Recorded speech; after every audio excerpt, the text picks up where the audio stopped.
Finally प्यारे बच्चों, जो कक्षा 10वीं के सभी मॉडल पेपर जारी हो चुके हैं, तो आज मैं आपके सामने यहाँ पर विषय हिंदी का जो मॉडल पेपर लेकर आ चुका हूँ।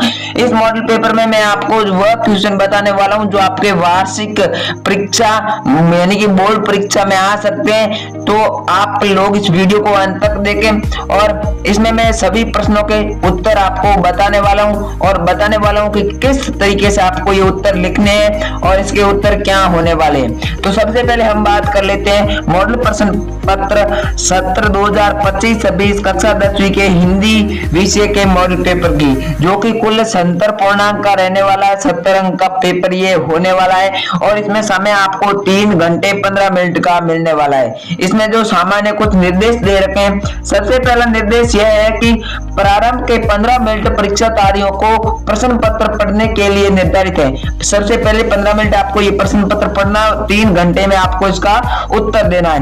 दूसरा दे रखा है प्रश्न खंड 2 भाग खंड अ तथा खंड ब में विभाजित है। पहला खंड अ है जिसमें 20 क्वेश्चन आपके 1 नंबर के होने वाले हैं और दूसरा खंड ब है जिसमें लघुतात्मक क्वेश्चन होने वाले हैं। तीसरा दे रखा है प्रश्न पत्र में खंड अ में बहुविकल्पीय प्रश्न है जिसमें सही विकल्प का चयन करके ओएमआर शीट पर नीले अथवा काले बाल पॉइंट पेन से सही विकल्प पर गोले का पौन चिन्ह काला करें। ये आपका यहाँ पर तीसरा पॉइंट दे रखा है। इसके बाद आपके सामने ये जो चौथा पॉइंट दे रखा है, खंड अ में बहुविकल्पीय प्रश्न हेतु प्रत्येक प्रश्न 1 अंक पर निर्धारित है। खंड अ है उसमें जो 20 प्रश्न आपके दे रखे हैं वह सभी प्रश्न 1-1 अंक के होने वाले हैं। ओएमआर शीट पर उत्तर अंकित किए जाने के पश्चात उसे काटे नहीं या फिर इरेजर या फिर व्हाइटनर आदि का उपयोग न करें। आपको एक बार जो आपने उत्तर लिख दिया उसको वापस काटना नहीं है या फिर इरेजर या फिर व्हाइटनर का प्रयोग नहीं करना है, वरना आपकी कॉपी सील हो सकती है। इसी के साथ लास्ट निर्देश दे रखा है प्रत्येक प्रश्न के समूह को उसके निर्धारित अंक दिए हुए, यानी कि उसके सामने जो निर्धारित है अंक है वो उसके सामने दिए गए हैं। तो सबसे पहले प्रश्न की हम लोग बात कर लेते हैं वस्तुनिष्ठ प्रश्न खंड अ की बात कर लेते हैं। सबसे पहला क्वेश्चन है कि दूसरा सप्तक प्रकाशित हुआ। दूसरा सप्तक कब प्रकाशित हुआ?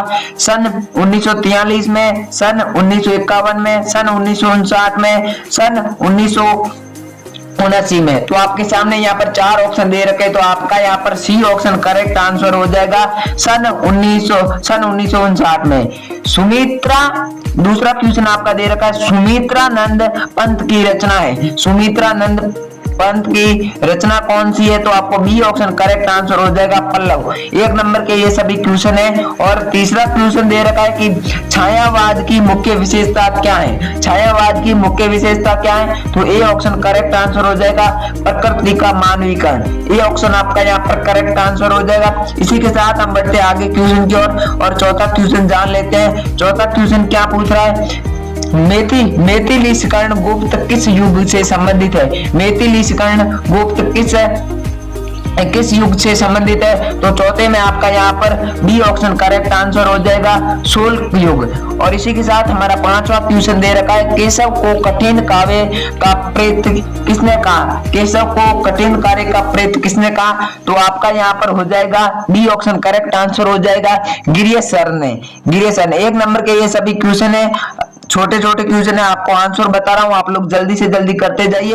इसी के साथ हम बात कर लेते हैं नेक्स्ट क्वेश्चन की, जो आपका 6ठा प्रश्न है। इसमें पूछ रहा है अजातशत्रु नाटक के नाटककार कौन है? अजातशत्रु जो नाटक है उसके नाटककार कौन है? तो यहाँ पर डी ऑप्शन आपका करेक्ट आंसर हो जाएगा सुमित्रानंद पंत। 1 नंबर का ये क्वेश्चन है, आपका डी ऑप्शन करेक्ट आंसर हो जाएगा। 7वां क्वेश्चन पूछ रहा है इलाचंद्र जोशी की कहानियों का विषय है। इलाचंद्र जोशी की कहानियों का क्या विषय है? तो आपका यहाँ पर बी ऑप्शन करेक्ट आंसर हो जाएगा मनोवैज्ञानिक आपका यहाँ पर बी ऑप्शन करेक्ट आंसर हो जाएगा। इसी के साथ हम प्रश्न नंबर 8वें की बात कर लेते हैं। सन 1018 से 1937 ईस्वी तक का समय है। सन 1018 से 1936 की ईस्वी का जो समय है वह क्या कहलाता है? तो आपके 8वें में यहाँ पर बी ऑप्शन करेक्ट आंसर हो जाएगा, शुल्क युक्त। ये सभी 1 नंबर के क्वेश्चन है, इसके करेक्ट आंसर मैं आपको बता रहा हूँ। इसी के साथ जो आगे वाला 90 वाला क्वेश्चन दे रखा है, इसमें क्या पूछ रहा है देखो, मिलान कीजिए। आपको सबसे पहले मिलान करना है, तो इस 90 क्वेश्चन के अंदर जो ए ऑप्शन है वह राइट आंसर हो जाएगा। यानी कि पहला जो है वह किससे मिलान हो, पहला जो है वह ख से मिलान हो जाएगा, दूसरा जो है वह ग से मिलान हो जाएगा, तीसरा जो है वह ग से मिलान हो जाएगा और चौथा जो है वह क से मिलान हो जाएगा। इस तरह आपका यहाँ पर ए ऑप्शन करेक्ट आंसर हो जाएगा। ए ऑप्शन पर आप सही का चिन्ह लगा दीजिए, आपको 1 नंबर मिल जाएगा। साथ ही साथ इस प्रश्नों को आप अपने नोटबुक में नोट करते जाइए ताकि आपको बाद में आसानी हो और आप वापस उसे पढ़ सके। इसी के साथ में आपके सामने जो ये मॉडल पेपर है वह बिल्कुल ही रियल मॉडल पेपर 2025-26 का नमूना पत्र यहाँ पर शो कर रहा है। ये बिल्कुल ही वेरीफाइड सरकार की तरफ से जारी किया गया मॉडल पेपर है, तो आप लोग इसको एक बार जरूर समझ लें। और 10वां क्वेश्चन देखो आपको क्या पूछ रहा है, निम्नलिखित में से उपन्यास है, उपन्यास क्या है निम्नलिखित में से? तो आपका जो ये 10वां क्वेश्चन है इसका बी ऑप्शन करेक्ट आंसर हो जाएगा। पहला, दूसरा, तीसरा ये सेवा सदन, विराटा की परिधि और कनफ कनफ कनफ यहाँ पर आपका बी ऑप्शन करेक्ट आंसर हो जाएगा। बी ऑप्शन आपने कर दिया तो आपको 1 नंबर मिल जाएगा। 11 क्वेश्चन पूछ रहा है कि करुण रस का स्थायी भाव है, करुण रस का स्थायी भाव क्या है? तो आपका डी ऑप्शन करेक्ट आंसर हो जाएगा, निर्वेद निर्वेद निर्वेद आपका करेक्ट आंसर हो जाएगा। इसी के साथ हम आगे की ओर बढ़ते हैं और जान लेते हैं 12वें क्वेश्चन का आंसर। 12वां क्वेश्चन पूछ रहा है, सोवत ओडे पीत पट्ट श्याम सलोके गात मनो नीलमणि से सेल पर आपत पर्यायो प्रभात। ये आपको पूछना है, तो इसमें आपको पूछ रहा उपयुक्त पंक्ति में कौन सा अलंकार है? 12वां क्वेश्चन पूछ रहा कौन सा अलंकार है? तो आपका ए ऑप्शन करेक्ट आंसर हो जाएगा, उपमा अलंकार। इसी के साथ हम बात कर लेते हैं प्रश्न नंबर 13 की। ये एक सममांत्रिक छद है, इसके 4 चरण होते हैं, प्रत्येक चरण में 11 से 13 के विराम में 24 मात्राएं होती है, किस छंद का लक्षण है? ये जो आपको पूछ रहा है ये एक सममांत्रिक छद है, इसके 4 चरण होते हैं। कितने चरण होते हैं? 4 चरण होते हैं। प्रत्येक चरण में 11 से 13 के विराम में 24 मात्राएं होती है, 24 मात्रा होती है। तो ये किस छंद के लक्षण की बात कर रहा है? तो आपका ये 13वां क्वेश्चन है। 13वां क्वेश्चन में ए ऑप्शन करेक्ट आंसर हो जाएगा, चौथा। ए ऑप्शन जैसे ही आप लोग यहाँ पर करेक्ट करेंगे तो आपको 1 नंबर मिल जाएगा, 1 नंबर आपका कोई नहीं काट सकता। इसी के साथ हमारा 14वां क्वेश्चन पूछ रहा है कि प्रार शब्द में किस उपसर्ग का प्रयोग किया गया है? ये जो प्रार शब्द है इसमें कौन से उपसर्ग का उपयोग किया गया है? तो पर उपसर्ग किसे कहते हैं? सबसे पहले आप लोग ये जान ले, जो शब्द के आगे लगकर पूरे शब्द का अर्थ बदल दे उसे उपसर्ग कहते हैं। तो ये जो प्रार है इसके आगे क्या लग रहा है? प और आधा र लग रहा है, इसलिए आपका प्रार में उपसर्ग पर हो जाएगा। डी ऑप्शन करेक्ट आंसर हो जाएगा। डी ऑप्शन कर दे, आपको 1 नंबर मिल जाएगा। इसी के साथ हम नेक्स्ट क्वेश्चन को देख लेते हैं। 15वां क्वेश्चन दे रखा है आपके सामने, पंचतंत्र में कौन सा समाज है? पंचतंत्र में कौन सा समाज है? तो आपका करेक्ट आंसर हो जाएगा डी, द्विंद समाज है। तो आपको डी ऑप्शन करेक्ट करते ही 1 नंबर आपको मिल जाएगा। प्रश्न नंबर 16 दे रखा है, अर्थ के आधार पर वाक्य के कितने भेद होते हैं? अर्थ के आधार पर वाक्य के कितने भेद होते हैं? तो करेक्ट आंसर आपका सी हो जाएगा। अर्थ के आधार पर वाक्य के 6 भेद होते हैं। इसी के साथ 17वां क्वेश्चन दे रखा है, आंसू का तत्सम रूप क्या है? आंसू का तत्सम रूप क्या है? तो आपका डी ऑप्शन करेक्ट हो जाएगा, अश्रु। जैसे ही आप लोग डी ऑप्शन करेक्ट करेंगे तो आपको 1 नंबर मिल जाएगा। 18वां क्वेश्चन ये पूछ रहा है कि कर्म वाच्य में प्रधानता कौन होता है? कर्म वाच्य जो वाक्य होता है उसमें प्रधानता कौन होता है? तो यहाँ पर ए ऑप्शन करेक्ट आंसर हो जाएगा, कर्ता की प्रधानता। जैसे ही आप लोग ए ऑप्शन लगाएंगे तो आपको 1 नंबर डायरेक्टली मिल जाएगा। अब हम बात कर लेते हैं जो पीछे दो क्वेश्चन बचे प्रश्न नंबर 19वें की।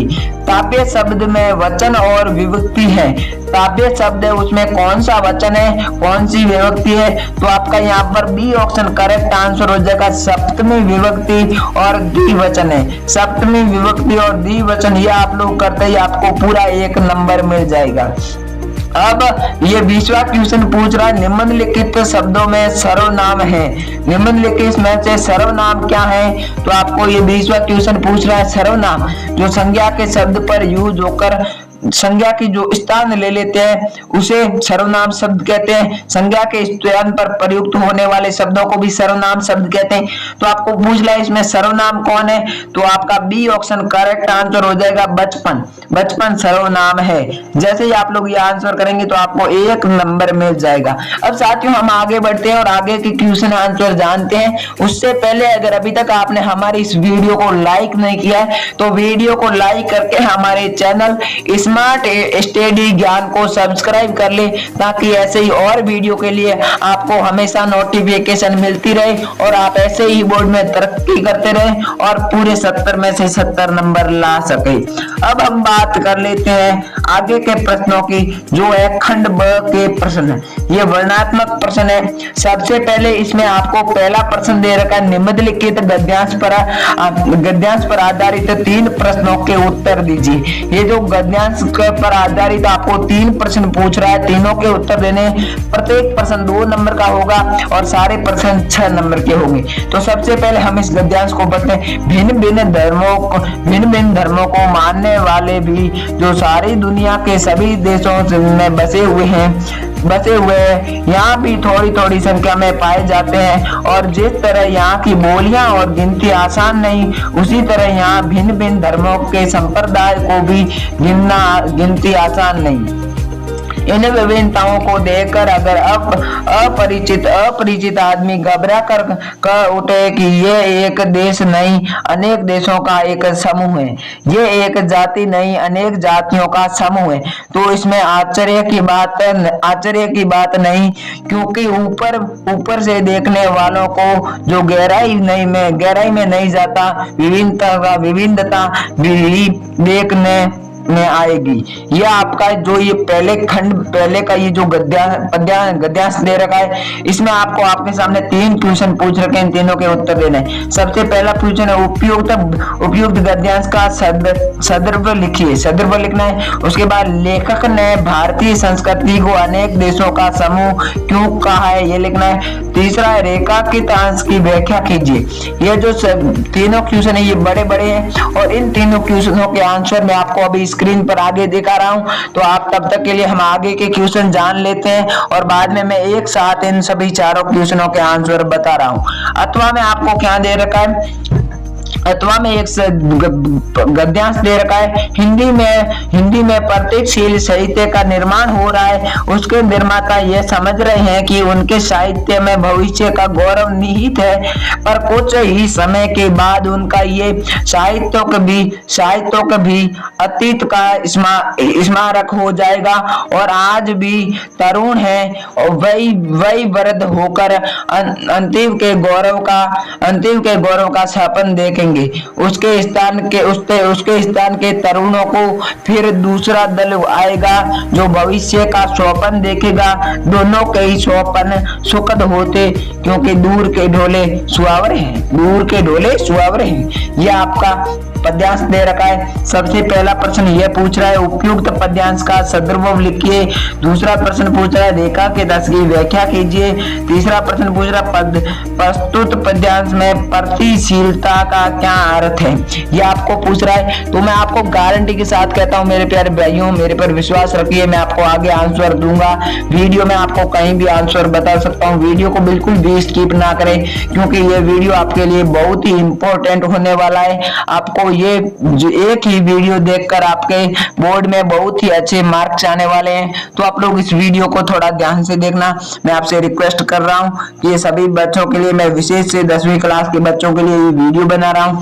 तो आपके सामने अब दूसरा क्वेश्चन दे रखा है, निम्नलिखित पद्यांश पर आधारित 3 प्रश्नों के उत्तर दीजिए।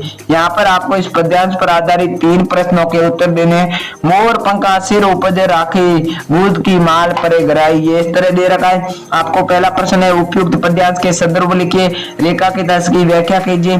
कृष्ण के वियोग में व्याकुल गोपियों ने कृष्ण को किन ललिताओं का अनुमान करना चाहा, ये आपको बता देना है। नेक्स्ट क्वेश्चन इसमें अथवा में दे रखा है, अथवा में भी सेम पूछ रहा है, एक पद्यांश दे रखा है, बाद में उपयुक्त पद्यांश का संदर्भ लिखिए, रेखा के शब्द की व्याख्या कीजिए। श्री कृष्ण और वज्र को कौन कौन सी बातों में विश्रुत नहीं होता, ये आपको बताना है। यहाँ पर आपके सामने तीसरा क्वेश्चन दे रखा है, दिए गए संस्कृत गद्यांश में से किसी एक शब्द को सही हिंदी भाषा में अनुवाद करना है। 2+3 आपको 5 नंबर का ये होने वाला है। इन दोनों में से किसी एक को आपको हिंदी में ट्रांसफर करना है, और ये आपके सामने अथवा में एक और दे रखा है, इनमें से भी आप कर सकते हैं। इसके बाद में आगे जो दे रखा है पांचवा क्वेश्चन देखो क्या पूछ रहा है। 5वें प्रश्न में ये दे रखा है, अपने पठित खंड काव्य के आधार पर निम्नलिखित प्रश्नों में से किसी एक प्रश्न का उत्तर दीजिए। आपको 2 प्रश्न पूछ रहा है, इसमें से अथवा में दे रखा है, लेकिन आपको एक बात, समय सीमा अधिकतम 80 शब्दों की है, 80 शब्दों से ज्यादा नहीं लिखना है। आप सोच रहे हैं हम पेज भर देंगे ज्यादा नंबर मिलेंगे, ऐसे नहीं है, बल्कि आपके नंबर काटे जा सकते हैं क्योंकि आप अच्छे नहीं लिखोगे। आपको समय शब्द सीमा 80 शब्द की ही रखनी है। पहला है यहाँ पर इस तरह पहला क्वेश्चन दे रखा है, इस तरह दूसरा क्वेश्चन दे रखा है। आप इन दोनों में से कोई भी एक क्वेश्चन का आंसर कर सकते हैं। अब हम आगे का क्वेश्चन जानते हैं। ख में भी 2 क्वेश्चन दे रखा है, पहला और यहाँ पर दूसरा, इन दोनों में से भी आप एक क्वेश्चन कर सकते हैं। आगे मैं आपको इसका आंसर बता दूंगा।